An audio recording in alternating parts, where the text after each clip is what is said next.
Vocês já pararam para pensar que antes mesmo de ser convocado, o Senhor já sabia que Saul, ele iria desobedecer os mandamentos do Senhor e não iria cumprir fielmente aquilo que o Senhor estabeleceria por seu intermédio, por seu reinado? Então fica a pergunta: se Deus, sendo onisciente, onipresente, onipotente, por que ele chamou Saul? Se sabia que Saul iria tropeçar e perder o direito de ser rei e morrer da forma que morreu. Graça e paz, meus irmãos. Eu quero deixar claro uma coisa para vocês aqui, que quando Deus traz a Saul a oportunidade dele ser rei, o Senhor pega alguém que era da menor tribo de Israel, da tribo de Benjamim, alguém que era insignificante, naturalmente falando, totalmente desconhecido, e através dessa pessoa, Deus levanta o primeiro rei de Israel. Esse homem era um homem valente em batalha, era um homem que estava vencendo várias e várias guerras em nome do Senhor. Mas havia uma coisa acontecendo no coração do rei Saul. Saul estava muito preocupado com a aprovação humana. Saul estava muito preocupado em ser bem aceito como rei. Ele tinha em seu coração um desejo de ser agradável ao povo. E ele era, sim, um bom rei. Mas, se vocês pararem para refletir, Deus não queria alguém bom ou alguém mau.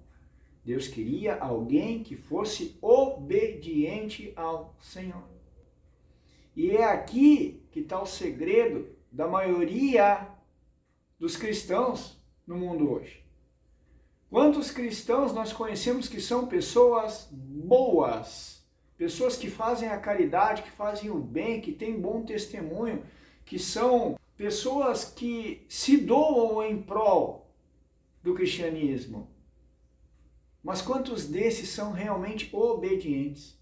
Quantos desses estão preocupados em obedecer a Deus, quando a ordem vem de Deus, ao invés de simplesmente quererem apenas a aprovação humana?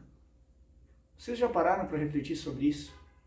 Quando Deus diz para Samuel ir até Saul e avisar que Saul não seria mais rei, que por ter desobedecido mais uma vez a voz do Senhor, ele havia perdido a unção real e que Deus não estaria mais com ele. O profeta Samuel, ele foi muito sucinto quando Saul disse assim: mas eu obedeci a voz de Deus. Eu poupei o gado gordo para um sacrifício, um holocausto a Deus. Eu poupei a Agag. Então eu fiz o que Deus mandou. E aí Samuel fala aquela frase poderosa: tem tanto prazer o Senhor em sacrifícios e holocaustos, quanto que tão somente se obedeça a sua palavra. Nós temos que nos lembrar, meus amados irmãos, que o sacrifício, que o holocausto, que a expiação pelo pecado, ela é consequência da desobediência. Porque o pecado é a transgressão da lei. E o que é a lei? Se resume a Moisés? Se resume a Tanar? Não. Tudo o que sai da boca de Deus, toda a palavra de Deus, ela é lei. Se nós voltarmos lá no Éden e nos lembrarmos que Deus deu uma única ordem: do fruto do conhecimento do bem e do mal, não deveis comer. Aquilo era ou não era uma lei aos olhos dos irmãos? Tanto que com a desobediência veio o pecado. O pecado entrou no mundo pela desobediência de um homem. Mas pela obediência plena e completa de um homem, o Filho do homem, Jesus de Nazaré, muitos podem agora voltar ao objetivo original de Deus com a criação da humanidade, que é para louvor da sua glória, que é para que haja uma família santa como ele é santo. E santidade não é medida por perfeccionismo. Santidade é medida pelo quanto de amor ágape, daquele amor não comercial, aquele amor que se doa sem esperar nada em troca, tem já dentro de mim. É isso que me torna santo, que para mim ter esse amor dentro de mim, eu não posso viver engodado pelo certo e pelo errado, eu não posso andar pela minha razão, porque quando eu tenho a minha razão, a minha cosmovisão litúrgica, doutrinária, ministerial, ou seja, eu sou pertencente de uma congregação, de um ministério, de uma linha doutrinária, e quando eu vou ter comunhão com outra pessoa que também é limitada dentro daquele aquário ministerial, onde existem leis e regras dentro daquela congregação, dentro daquela denominação, eu não consigo ter comunhão com ele, porque a minha cosmovisão se opõe à cosmovisão dele e há uma divisão. E é justamente aí que Satanás vence. Porque se Deus nos fez para sermos um só, como está escrito em Efésios 4, quando o Senhor Deus faz a mulher para o homem, diz: eis que o homem deixará pai e mãe, e se unirá a sua esposa, dois serão uma só carne. Né? Um matrimônio. Nós sabemos que o matrimônio representa Cristo com a noiva, com a igreja. Haverá um matrimônio, uma unificação, aonde o povo santo de Deus, o povo que está cheio dos frutos do Espírito, que anda semelhante ao que o Senhor Jesus andou na terra, totalmente obediente ao Pai. Quem obedece ao Pai, consequentemente é santificado. Porque contra essas coisas não há lei. Escrito em Gálatas, capítulo 5, versículo 23. Ou seja, se eu tenho frutos do Espírito, eu estou sobre a lei. Eu estou vivendo sobrenatural. Porque o meu natural é bom. Você já tentou pregar a palavra para alguém que se acha bom? Se você tentar falar de Jesus para essa pessoa, caso ela não seja convertida ao cristianismo, ela vai dizer: eu não preciso, eu sou boa. Deus conhece meu coração, eu já estou com Deus. Mas nós sabemos, nós cristãos sabemos que só anda com Deus quem tem Jesus Cristo como Senhor e Salvador.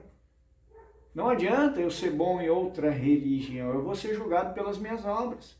Só é salvo da ira, só é salvo do juízo quem creu em Cristo. Mas quem creu em Cristo? O Senhor Jesus diz: aquele que tem os meus mandamentos e os guarda, esse é o que me ama. Jesus também disse: no último dia virão em meu nome e dirão que fizeram obras, que fizeram milagres, curaram enfermos em meu nome, mas eu não conheço eles. Então, a obra do Espírito de Deus hoje em nós é nos transformar ao mesmo padrão que Jesus tinha na terra. Como ele mesmo disse: não é o servo maior que seu Senhor. Assim como eu fiz, vocês devem fazer também.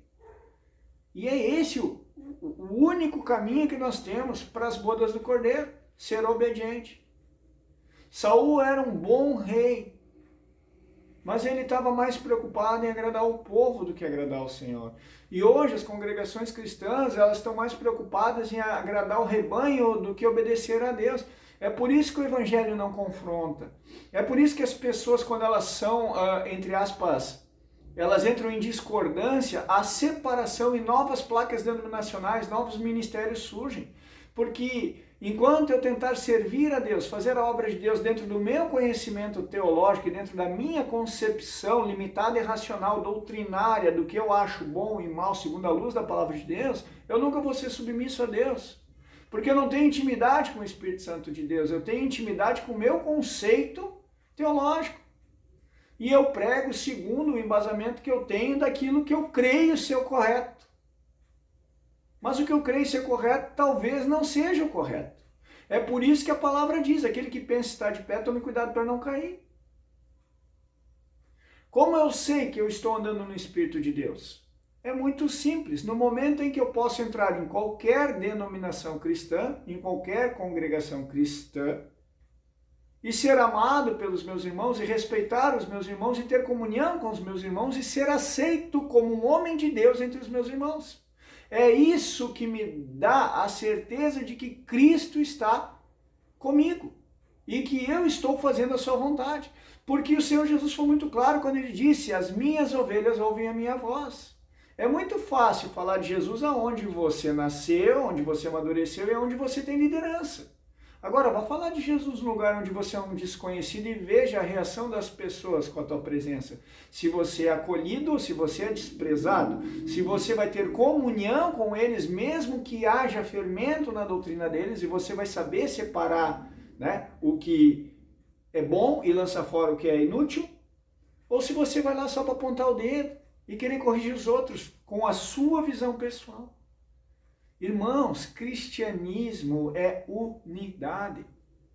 E como é que eu vou ter unidade enquanto eu acho que sou o dono da verdade e não tenho a humildade de reconhecer que eu também erro, que eu também tropeço, que eu também preciso de alguém maduro na fé para me exortar, consolar e edificar para que eu não caia no erro de Saul, de achar que sou bom, de achar que estou servindo a Deus e na verdade eu estou servindo ao meu próprio ventre.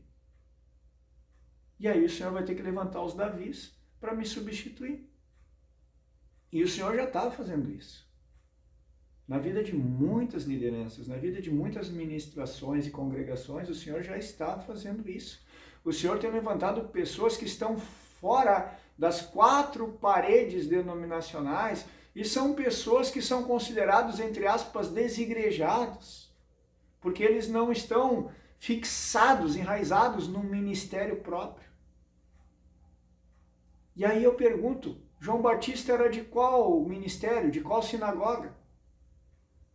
O profeta Ágabo, que é citado 2 vezes no livro de Atos dos Apóstolos, e as 2 profecias que ele fala se cumprem cabalmente. Qual era a sinagoga que ele frequentava? Qual era a igreja? Qual era o grupo familiar que ele pertencia? Deus não se limita a ministério, a denominação, a placa religiosa. Deus não se limita à doutrina do pode e não pode, do isso pode e isso não pode. Paulo condena veementemente isso lá em Colossenses capítulo 2, do versículo 16 em diante, pode ler do versículo 20 em diante. Paulo condena isso, porque isso é regra humana. E nós não vivemos mais por regras humanas, nós vivemos na novidade do Espírito e não na caducidade da letra, porque a letra mata, mas é o Espírito que gera vida. E quem é o caminho, a verdade e a vida? É Cristo. Se eu tenho Cristo, eu tenho vida, e se eu tenho vida, a palavra se cumpre, o vento sopra onde quer.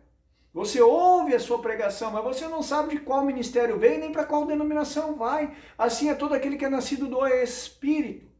Quem inventou a placa na porta não foi o Senhor. Quem inventou regrinhas do pode e não pode não foi o Senhor. A pregação que o Senhor Jesus Cristo trouxe para nós e que os apóstolos e profetas trouxeram para nós é essa: se arrependa, mude de vida e pare de viver de forma racional, natural e carnal. O que diz a Escritura? Se vocês quiserem ser amigos do mundo, automaticamente vocês se tornam inimigos de Deus. Todo aquele que ama o mundo vira inimigo de Deus. Então eu não posso mais viver pelos padrões éticos e morais naturais, porque isso são regras humanas. Eu tenho que viver uma nova vida, onde aquele velho eu morreu. E não existe mais, como Paulo disse, o meu viver é Cristo e o meu morrer é ganho. Não vivo mais eu, mas Cristo vive em mim. E é isso que o Senhor Jesus está procurando hoje para preparar um povo para ser harpazo, arrebatado, e desfrutar com esses as bodas do Cordeiro, o governo milenar, e por conseguinte, sentarem em tronos juntamente com o rei para julgarem as nações, os anjos, tudo. A pergunta que eu faço aos irmãos é: você entendeu esse mistério? Ou você está simplesmente buscando ser reconhecido na congregação na qual você tem um pertencimento, porque você acha que servir ao Senhor é você assumir encargos ministeriais na obra? Porque daí você vai ser reconhecido como um homem de Deus, como uma mulher de Deus, e aí Deus vai te usar e você vai ser arrebatado. Não funciona assim. O maior exemplo de falso profeta da Bíblia é Balaão. Ele tinha intimidade com o Espírito de Deus, tudo o que ele profetizou se cumpriu, ele contemplou o Messias lá na frente. Olha a visão de terceiro céu que esse homem tinha diante de Deus. Mas Balaão, embora fosse um homem que falava por Deus, porque tudo que ele profetizou se cumpriu, ele é o maior exemplo de falso profeta da Bíblia. E por quê? Porque o que motivava Balaão a servir não era o amor ao Senhor e não era o amor ao povo de Deus, e sim as recompensas que o mundo poderia oferecer para ele se ele continuasse tendo o seu status e o seu prestígio, porque ele era reconhecido como um grande profeta. E hoje muitas lideranças são reconhecidas como grandes pregadores, como grandes profetas, como grandes homens de Deus. E eles não podem perder esse título, porque está escrito: amaram mais a glória do mundo do que a glória que virá com Cristo nas bodas do Cordeiro. A pergunta que eu faço, mais uma vez, é: você entendeu isso? Qual coroa você quer? A coroa do mundo ou a coroa eterna de Cristo, que Ele trará para aqueles que forem fiéis? Jesus também disse: se perseguiram a mim, se chamaram a mim de maioral dos Beelzebus, vão chamar vocês também. Vão chamar vocês de loucos, de hereges, de radicais, de antiquados, de desigrejados. Vocês vão ser ofendidos, vocês vão ser caçados, vocês vão ser perseguidos. Mas aquele que perseverar até o fim, esse será salvo. Pare de buscar a glória do mundo e seja obediente a Deus.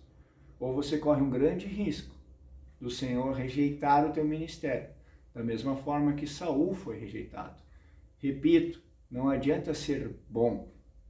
O Senhor não quer teu sacrifício, o Senhor não quer o teu jejum, as tuas horas sem dormir, orando de madrugada, se você não tem o coração obediente e cheio do amor pelos perdidos.